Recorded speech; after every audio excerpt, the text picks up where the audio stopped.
Mas Batitigaw Burias, guys, magandang hapon sa inyo. Andito tayo ngayon sa Marikina River. No, papakita ko sa inyo yung mga kaganapan dito kasi nga bibili lang naman sana kami ng ulam ni Idol Chris.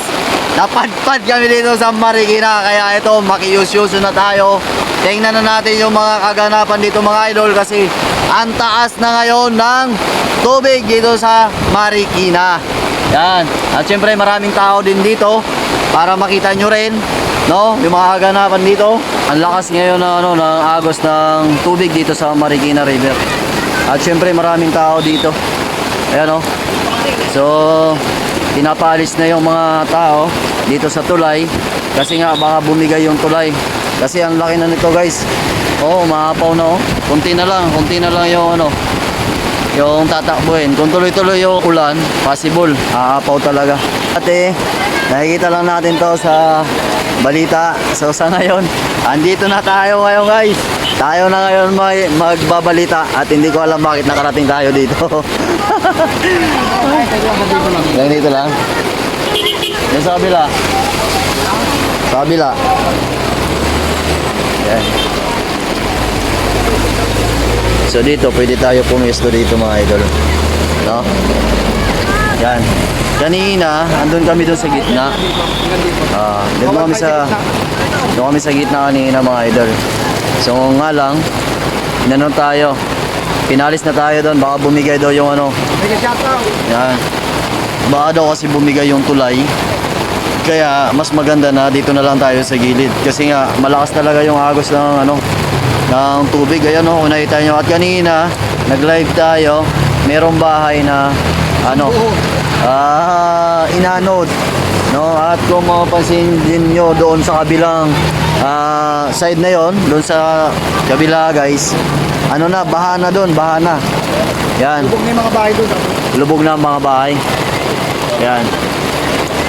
So ito yung mga kaganapan dito mga idol.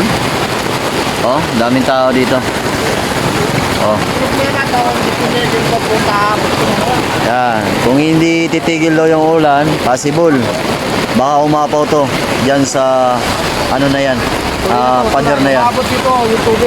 Yan. Oh, kita nyo? So possible mga idol, pag tuloy-tuloy yung ulan, ito, wash out to. Pati yung tulay mawawala pala dito mga idol. Kaya sana matapos na yung ulan, no? At ito sila kuya, ginaguide nila yung mga tao, ginaguide nila yung mga nakatambay dito na bawal. Diretso na lang daw. Yan, oh. Bawal umistambay dito kasi delikado talaga mga idol. So ayan, sabi nila kuya, yung mga sasakyan wag nang umistambay doon sa gitna kasi nga delikado. Baka bumigay yung tulay mga idol.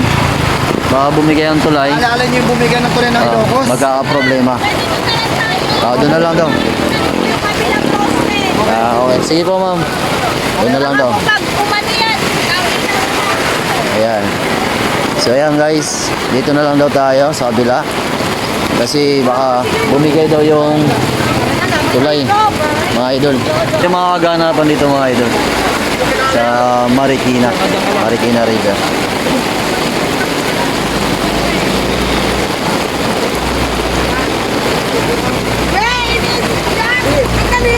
Oh.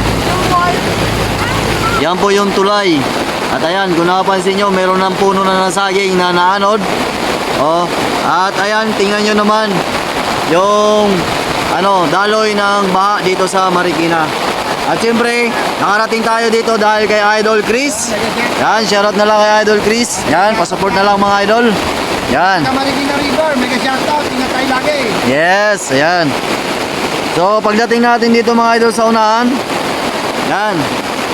Kita nyo? Kanina, doon kami pumesto ni Idol Chris, dyan sa tulay na yan, sa taas. Ang problema, pinalis lahat yung tao dyan mga idol kasi umalog na yung tulay. No, umalog na. Baka daw kasi bumigay. So, ang mga tao ngayon, ayan, tingnan nyo naman, andyan na sa gilid. Yan. Hindi na pinapunta doon sa gitna kasi nga, baka kung ano mangyari doon sa tulay, edi malaking problema, no? Ayan. At syempre, ina-assist na rin nila yung mga sasakyan na dumadaan na huwag nang huminto dyan sa gitna kasi nga baka humati bigla yung kalsada, eh malaking problema. So ayan nga mga idol, yan lang yung mga kaganapan dito at sana sa susunod nating vlog dito sa Maynila, wala na tayo sa Masbate. So sana suportahan nyo pa rin at huwag nyo kalimutan mag-follow at mag-subscribe para kung meron tayong bagong upload, ma-update kayo mga amigo.